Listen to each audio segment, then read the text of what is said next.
Então, meus irmãos e minhas irmãs, nós vamos dar continuidade a essa reflexão sobre os pecados capitais. Ontem tentamos refletir de uma maneira mais profunda o pecado da luxúria, o pecado capital da luxúria, essa raiz que o pecado original deixou em nós, essa má tendência, esse apetite desordenado que nos leva ao cometimento de tantos pecados graves, pecados mortais. E hoje nós vamos trabalhar um pouco a questão dos remédios espirituais. Como remediar, como mortificar a luxúria, como combater a luxúria, como manter de alguma maneira esse lado, essa má tendência, esse apetite desordenado um tanto mortificado, e também orientar essa força, porque a sexualidade em nós, as energias sexuais são uma força que precisam ser orientadas para a direção certa. Para isso, meus irmãos, para começarmos a entender esses remédios que estão à nossa disposição, nós precisamos entender uma coisa. Retomando um pouco o que falamos ontem, mas de uma maneira mais objetiva. O problema da luxúria é que a luxúria é um vício, uma linguagem mais teológica, é um vício, ou então é uma doença que se instala exatamente na nossa capacidade de amar. Deus nos fez por amor e para o amor. E nós somos chamados ao amor. Se formos perguntar assim de uma maneira bem objetiva, qual é a vontade de Deus para nós? Qual é o projeto de Deus para nós? É o amor.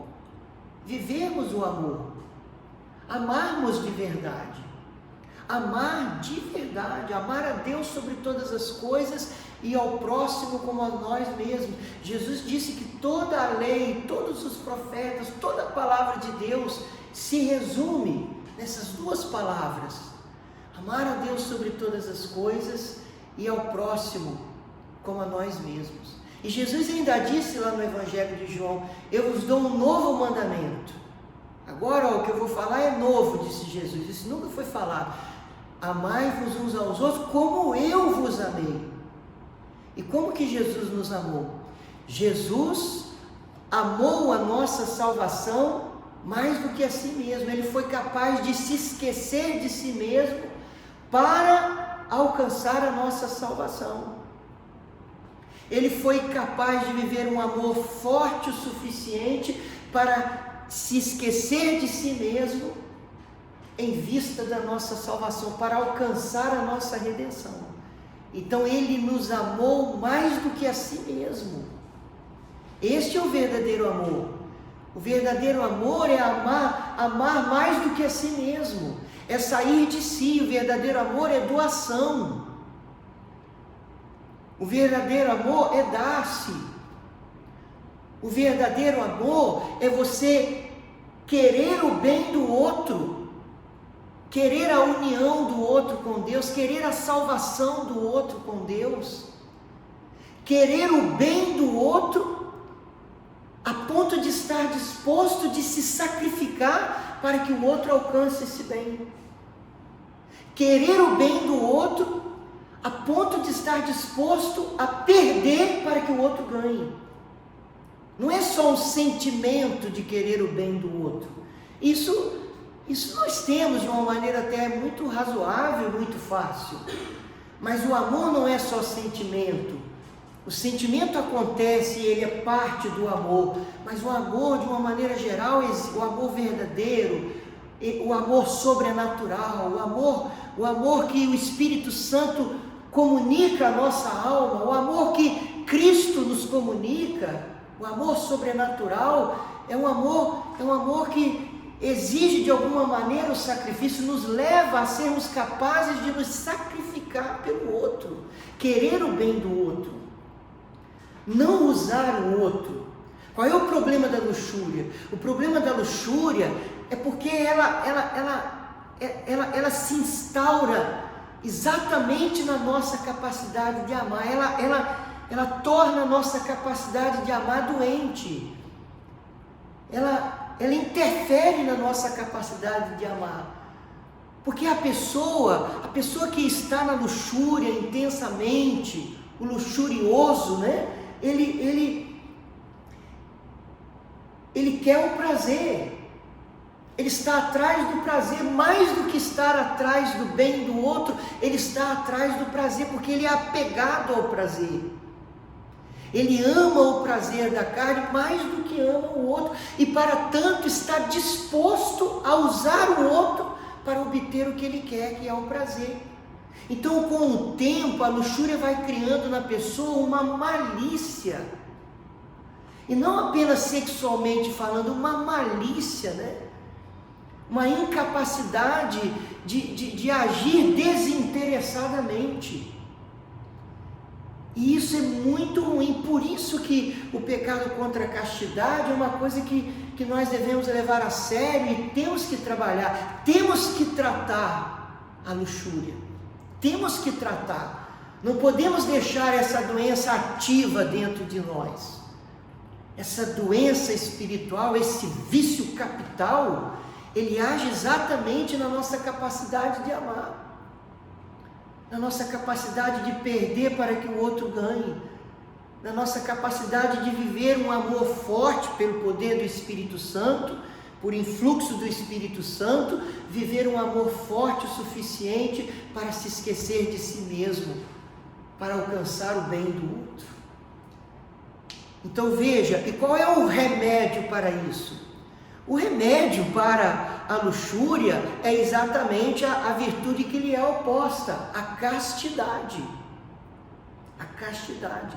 Naquele livro do padre Paulo Ricardo que eu apresentei ontem, sobre a terapia das doenças espirituais, quando ele fala da luxúria, ele fala uma coisa muito interessante, que muitas pessoas têm uma visão errada da castidade. A castidade, a vivência da castidade é o que combate a luxúria. Porque a luxúria, ela se instaura exatamente na nossa capacidade de amar. E a castidade é o amor. Castidade é um outro nome que nós damos para o amor verdadeiro. Castidade é o amor, é a vivência do amor verdadeiro. Qual é o contrário do amor? Alguns vão dizer assim, o ódio. Mas, gente, a verdade é que não é o ódio o contrário do amor. Quando a gente pensa em amor apenas como sentimento de gostar do outro, de um querer bem, assim, sentimentalmente falando, talvez eu possa dizer que o ódio é o contrário do amor. Mas quando nós falamos do amor verdadeiro, não é o ódio o contrário do amor. É o usar o outro que é o contrário. É ser incapaz de se dar, de perder para que alguém ganhe. É a incapacidade de estar disposto a perder porque eu quero que alguém ganhe. Isso é o contrário do amor. Mas as pessoas têm uma visão errada da castidade.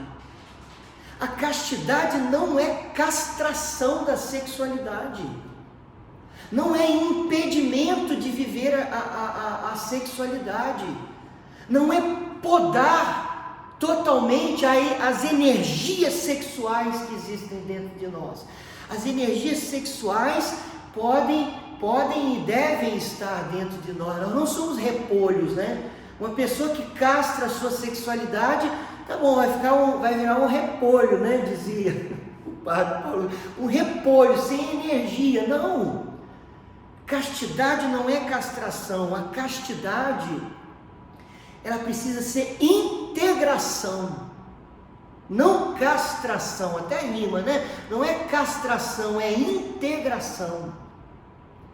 Você precisa integrar todo o seu desejo sexual, todas as suas energias sexuais que se tornaram desordenadas, decaídas por causa do pecado original. A nossa natureza é decaída. Então essas energias um tanto desequilibradas, que nos levam ao egoísmo, se a gente se deixar levar por ela assim, de um modo animal, eu preciso integrar toda a minha sexualidade ao projeto de Deus para o homem. integrar, reorientar, reordenar para Deus, reordenar para o amor. Ontem eu dizia, Karol Wojtyla, o Papa João Paulo II, antes de se tornar Papa, cardeal ainda, ele escreveu um livro, vale a pena a leitura, quem nunca leu esse livro, Amor e Responsabilidade. Nesse livro ele fala que a pessoa que quer viver o amor, ela precisa aprender a orientar o desejo sexual para o amor. Não eliminar o desejo sexual. Eliminar, podar, ou fingir que ele não existe, neutralizar o desejo sexual. Uma pessoa, por exemplo, chamada ao celibato pelo reino de Deus, um padre, uma freira, um consagrado que faz um compromisso de celibato numa nova comunidade ou numa congregação religiosa, ele não vai conseguir viver a castidade celibatária se ele tentar neutralizar a sexualidade dele. Não vai. Se ele quiser anular a sexualidade dele e fingir que ele não tem essa força dentro dele, mas ele precisa aprender a viver a sexualidade dele orientada para Deus, orientada para o amor, orientada para as almas, orientada para o bem do mundo, para o bem da evangelização, orientada para o amor. Vocês entendem isso? E nós precisamos entender, como eu dizia ontem e hoje repito, sexualidade não se restringe à genitalidade. É um pouco mais do que isso, com certeza, né? Então, nós precisamos entender que castidade não é castração, mas é vivência do amor verdadeiro. A castidade é também a decisão interior, até movida pelo Espírito Santo, que uma pessoa toma de não usar o outro. Uma pessoa que diz: eu quero amar, Senhor, eu quero amar de verdade, eu quero viver um amor forte o suficiente para me esquecer de mim mesmo pelo outro. Eu quero amar, eu não quero mais usar as pessoas, eu quero viver um amor desinteressado, uma verdadeira doação. Sabe, os esposos, por exemplo, podem viver e devem viver um amor casto, não um amor marcado pela luxúria. O marido não deve usar a sua esposa, a esposa não deve usar o seu marido. A luxúria acontece quando o prazer sexual é buscado como fim e não como meio. O prazer sexual é uma consequência. O marido e a mulher devem viver o ato sexual como uma expressão do seu amor, da união que eles são chamados a viver. O ato sexual deve ser vivido com pureza, com castidade, com amor verdadeiro. E não apenas eu busco o ato sexual para me aliviar, para me satisfazer. Não pode ser assim. Então a castidade é o amor verdadeiro e é um remédio. É o que combate a luxúria. É o que combate a luxúria. É o que mortifica a luxúria. Agora, a castidade, sobretudo, lógico que existe aqui um composto humano, mas sobretudo, a castidade é uma graça. E muitas pessoas não vivem a castidade porque não pedem a castidade. A castidade tem que ser pedida. Santo Afonso Maria de Ligório, falando daquele trecho da Bíblia em Lucas 11, quando Jesus diz: pedi e recebereis, buscai e achareis, batei e abrir-se-vos-á. Santo Afonso diz assim: quando Jesus disse pedi e recebereis, está implícito também não pedi e não recebereis. Aí ele explica no livro A Oração, porque há graças que só se recebe se for pedido, precisa pedir para receber. Há graças que não, você recebe sem pedir, mas há graças que se você não pedir, você não recebe. Ele enumera uma, ele diz, por exemplo, a perseverança. Uma pessoa que não pede a graça de perseverar, não vai perseverar, ela precisa da graça, é preciso pedir essa graça. A castidade tem que ser pedida, porque se for deixar por conta da nossa natureza, lembremos-nos, a nossa natureza ficou marcada pelo pecado original, ou seja, decaída. Restou em nós esses impulsos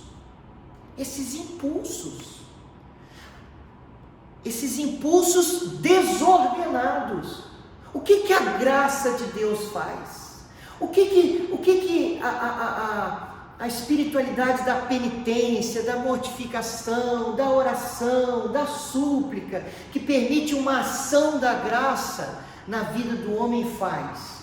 Ela reordena, ela reorienta os apetites que ficaram desordenados. Tudo aquilo que ficou desordenado no homem ficou como que estragado, é como uma bússola estragada que não aponta mais para o lugar certo. Então esses apetites deixaram de apontar para Deus e eles apontam para nós mesmos. Porque o primeiro pecado, o pecado original, originante, foi um grito de rebeldia contra Deus. Eles caíram na tentação do demônio, sereis como deuses, e quiseram isso, quiseram aquele fruto, viram que aquele fruto era bom, era apetitoso, era bonito, quiseram a independência de Deus. Daí essa filáusia, que foi essa consequência do pecado original, esse amor próprio desordenado, é um egocentrismo, sabe? É um estar voltado para si, é um apego a si mesmo, que tem esse horizonte de rompimento com Deus. Eu não consigo amar a Deus mais do que a mim mesmo. Essa é uma consequência do pecado original, digamos assim. Mas amar a Deus sobre todas as coisas é o primeiro mandamento, inclusive mais do que a mim mesmo. Mais do que a mim mesmo.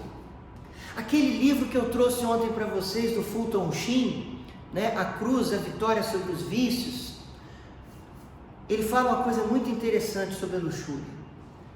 Ele diz assim que esses apetites sexuais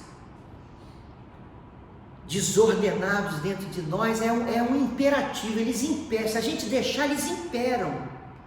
Aí ele diz que a única maneira dos apetites desordenados da sexualidade não imperarem, dominarem a gente, é quando você consegue encontrar algo para amar mais do que a sua carne. Olha que bonito. Quando você encontra algo superior para amar mais do que a sua própria carne, do que os seus próprios desejos desordenados, aí esses desejos não serão mais imperativos, embora permaneçam lá. Aí começa o processo de reorientação deles para Deus, né? Então as coisas, né, precisam estar subordinadas.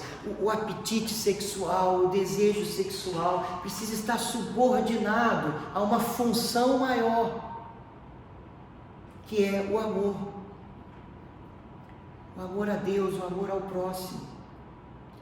Aqui nós entramos, eu cito uma coisa que eu falei quando falava da gula, que os mestres espirituais, é muito unânime isso, que o jejum vivido com uma atitude espiritual, lembra que eu falava isso para vocês? Não é um jejum, é um jejum espiritual, ele tem que ter aquela finalidade, ele tem que ter aquela intenção de amor a Deus.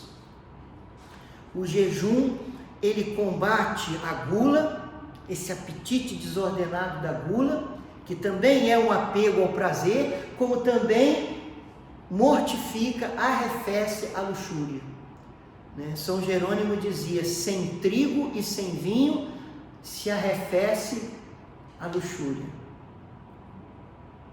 Sem Ceres e Baco se arrefece Vênus. Vênus esfria, falando dos deuses gregos, né? Ceres, o deus do trigo, Baco do vinho e Vênus do prazer sexual, né? Sem Ceres e Baco, Vênus esfria. Então, o jejum vivido com intenção espiritual, o jejum praticado por amor a Deus, o jejum praticado como uma expressão do desejo de amar a Deus mais do que a si mesmo. O jejum praticado como expressão da decisão e do desejo de mortificar o apego a mim mesmo. Ele arrefece a luxúria.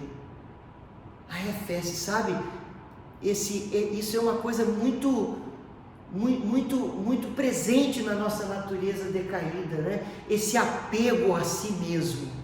A gente ficou com uma forte tendência de apego a nós mesmos, apego à própria vontade, apego ao gosto, apego ao prazer, apego ao meu querer. É difícil romper com isso, sair de si, estar disposto a sacrifícios por amor a Deus. É difícil. Então o jejum, ele deve ser praticado, em se falando aqui da luxúria, ele deve ser praticado com essa intenção de mortificar o apego que eu tenho a mim mesmo, a fim de estar mais livre para fazer a vontade de Deus, para fazer o que Deus pede de mim. Entendeu? Então, no fundo, o foco aqui é o estar mais livre, o estar mais aberto ao Espírito. E para isso eu preciso então mortificar o apego ao gosto. Aí quando você está praticando o jejum e você passa desejo de comer, você diz não ao desejo de comer, você sente que você está mortificando o apego a você mesmo, o apego ao gosto. E praticado, né, com frequência, com uma certa disciplina, semanalmente, por exemplo, isso vai surtindo um efeito espiritual, desde que praticado de modo espiritual. Às vezes as pessoas não colhem os frutos que poderiam colher do jejum, porque não praticam o jejum da maneira certa. Não é? Então, outra coisa, gente, castidade não é a mesma coisa que continência. Continência é não fazer alguma coisa. Continência sexual é não fazer sexo, não praticar nenhum ato ligado ao sexo. Aqui se inclui masturbação, pornografia e sexo mesmo. Isso é continência. Mas uma pessoa pode ser continente e não ser casta. Você percebe isso? Uma pessoa pode ser continente e não ser casta. Não é sinônimo. Porque a castidade é o amor. Uma pessoa pode não fazer sexo, mas não viver esse amor. Esse amor que estamos falando aqui. Ela consegue por várias vias não fazer o sexo, mas continua usando o outro, continua maliciosa, continua sem se abrir a essa graça que nos leva a viver um amor verdadeiro. Ok? Então, para terminar, qual exercício? Até agora você não falou objetivamente de exercícios de quaresma, uma orientação, olha, faça isso, peça a castidade. Hoje é sexta-feira, pratique um jejum, faça um jejum espiritual, e ao longo do dia de hoje, enquanto você estiver em jejum, peça a graça de amar, peça a graça da castidade. É um bom exercício de quaresma, um bom exercício de quaresma. Essa graça de estar disposto a perder para que o outro ganhe.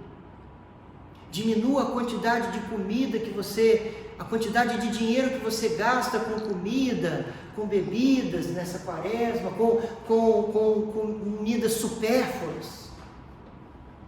E esse dinheiro que você está economizando, compre alguma coisa para alguém que precisa. Entende? Perder para que o outro ganhe. Isso é castidade.